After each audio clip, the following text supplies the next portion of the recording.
Web3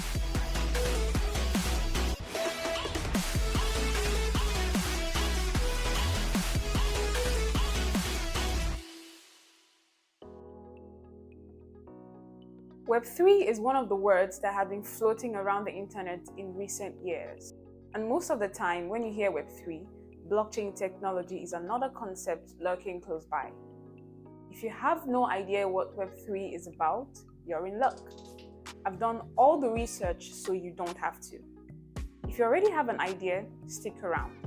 I'm going to break it down and you might be lucky to pick up something new. Forgive my manners. Hi and welcome to Famous Academy.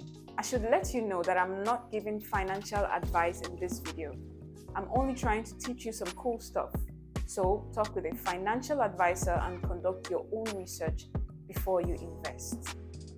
Web 1.0, 2.0 and 3.0 have about as many different explanations, understanding and definitions as there are people who use them. There is no universally agreed description for these terms. To understand Web 1.0, we need to go back in time to the inception of the internet itself. Believe it or not, the internet was created for a completely different purpose than watching TikTok videos, shopping, or watching memes as we use it today.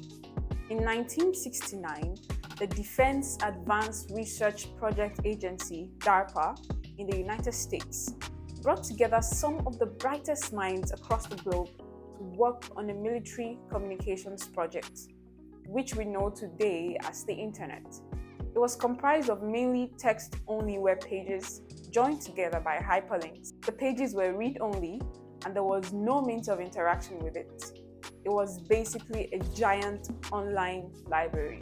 From a source of information for the military, its use spread to government branches, research labs, and institutions. People would go to it to read about things as there was no way to write into it. Content was gathered before being uploaded and shared. Eventually, chat forums, dynamic URLs, and other advancements gradually evolved Web 1.0 into Web 2.0. There was no definite time when Web 1.0 was swapped for Web 2.0. It was a gradual transition. Back then, advertising was banned on Web 1.0, and it took years before it was allowed. Web 2.0 is where things get exciting. With more platforms made available such as e-commerce websites, video streaming platforms, video games, social media platforms, and all that. E-commerce on Web 1.0 was like a shopping magazine with text and maybe a few images for a user to scroll through. Web 2.0 introduced interesting features like adding items to carts, checking out, leaving reviews, and paying with credit card.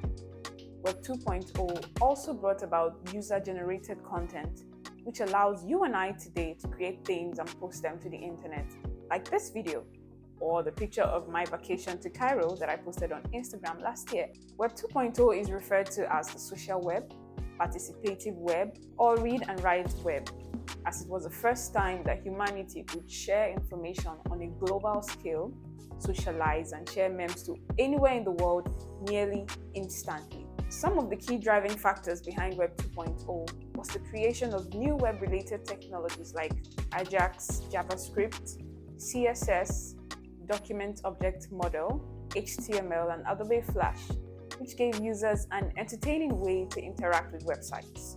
Much like the gradual transition between Web 1.0 to Web 2.0, we are already in the middle of the transition to Web 3.0.